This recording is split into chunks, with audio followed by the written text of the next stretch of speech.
बिस्मिल्लाहिर्रहमानिर्रहीम। सो यस्टरडे हम जो है वो DPPH रेडिकल स्कैवेंजिंग एस्से के ऊपर बात कर रहे थे। हम जो है उसके प्रोसीजर को डिस्कस कर रहे थे, जिसमें मैंने आपको ये बताया था कि आप अपना सैंपल किस तरह से प्रिपेयर करते हैं, उसके अंदर आप कितने अमाउंट में, जैसे कि जो भी चीज़ हो गई जिसकी भी आप एंटीऑक्सीडेंट एक्टिविटी फाइंड करना चाहते हैं, हम जो है उसको इक्वल अमाउंट्स में, like our sample will be in mg's and our distilled water. Simply अगर हम उसको रखें तो आप जो है अपने सैम्पल को मिक्स करते हैं, आप अपनी डाइल्यूशंस को प्रिपेयर करते हैं, जो वर्किंग सॉल्यूशंस होते हैं आपके, क्योंकि कोई भी एक कंसंट्रेशन आपके लिए जो है वो सूटेबल नहीं होती। आप जो है किसी एक कंसंट्रेशन के ऊपर अपनी एक्टिविटी या आप अपनी ऑथेंटिसिटी अपने एक्सपेरिमेंट की नहीं बता सकते कि आपने किसी एक जो है वो उसके ऊपर अपने वर्किंग सोल्यूशन को देखा है या उसका काम किया है। नेक्स्ट जो है वो हम अपने जो है DPPH जो हमारा सोल्यूशन होता है, that is extremely light sensitive, तो आप उसको बना के इन द डार्क जो है वो उसको स्टोर करते हो and it will be of different molarity. Next जो है हमारे पास, मैंने आपको बताया था कि आप अपना जो सोल्यूशन होता है, जो ट्रिप्लिकेट्स में आप अपनी जो वर्किंग सॉल्यूशंस बनाते हो, उसको आप अपनी टेस्ट ट्यूब्स के अंदर पोर करते हैं, ठीक है। एंड आप जो डाइल्यूशंस होती हैं आपकी, जो 10 माइक्रोग्राम, 100, 200, 300, 400 एंड 500 माइक्रोग्राम्स होती हैं, इसको आप अपनी टेस्ट ट्यूब्स के अंदर पोर करते हैं। मीन्स के आपके जो वर्किंग सॉल्यूशंस होते हैं वो मतलब 10 ml तक होते हैं, 5 ml होते हैं, डिपेंड करता है। तो वो आप सारा नहीं आगे फर्दर प्रोसीड करते, आप ओनली उसमें से 1.5 ml जो है वो लेते हैं वर्किंग सॉल्यूशन को। यहाँ पे जो आपकी है ना वर्किंग सॉल्यूशंस, आप डायरेक्टली क्यूबिट्स में भी बना सकते हैं, लेकिन क्यूबिट्स का ये मसला होता है कि उसके अंदर से आपका सॉल्यूशन इधर उधर आगे पीछे लग सकता है। फिर आपकी जब उसकी स्पेक्ट्रो पे आप रीडिंग लेते हैं तो वो स्टेन्स की वजह से आपकी यूवी जो है उसमें से अच्छे से पास नहीं हो सकती। सो इट्स बेस्ट कि आप पहले टेस्ट ट्यूब के अंदर अपना सोल्यूशन बनाएं एंड देन आप उसके अंदर पोर कर सकें। उसके बाद आप जो है 1.5 ml जो आपका DPPH सोल्यूशन होता है, जिस तरह मैंने यस्टरडे बात की थी कि हम जो DPPH होता है वो डिपेंड करता है कि आपने उसको कितना प्रिपेयर करना है।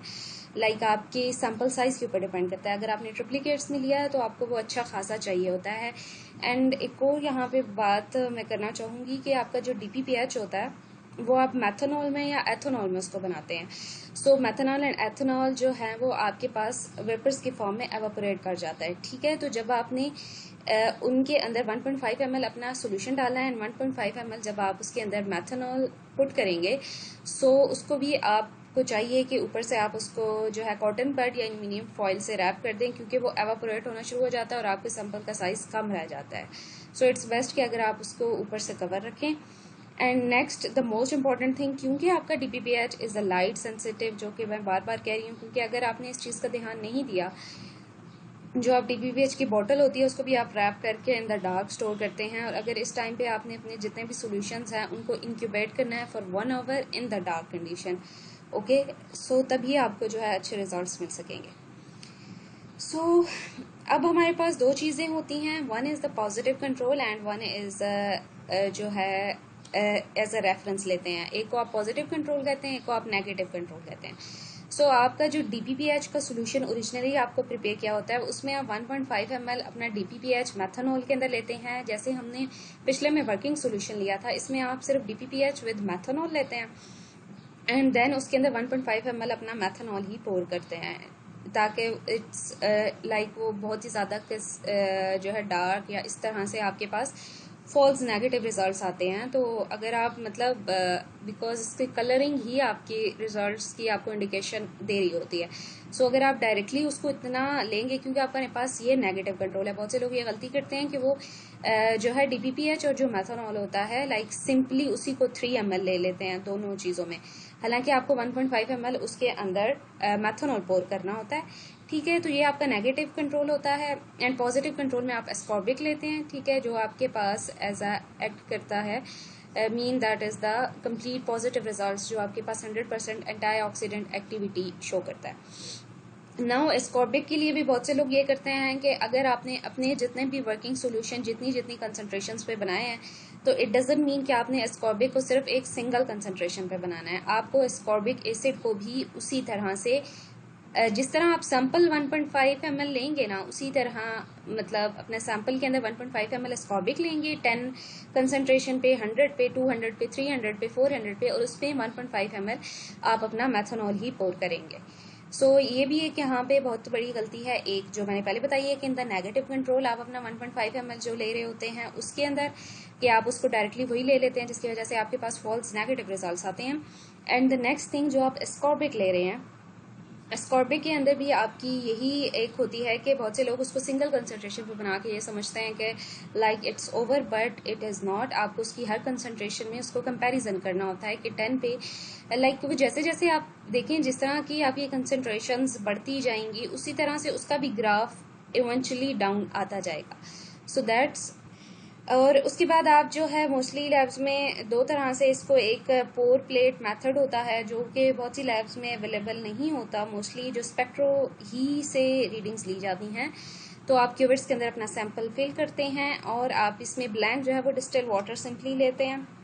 यू कैन ऑल्सो कि आप 1.5 ml डिस्टिल ले लें और 1.5 ml अपना मेथनॉल ले लें, because these are the two solvent जो आपने अपने सैंपल्स को और आपने जो DPPH है उनको बनाने में इस्तेमाल किया है। आप उसकी रीडिंग लेते हैं 517 नैनोमीटर के ऊपर, एंड आप जो है उसकी रीडिंग्स लेते हैं ट्रिप्लीकेट्स की obviously, and then you will calculate its standard deviation और जो भी उसकी कैलकुलेशंस होती हैं।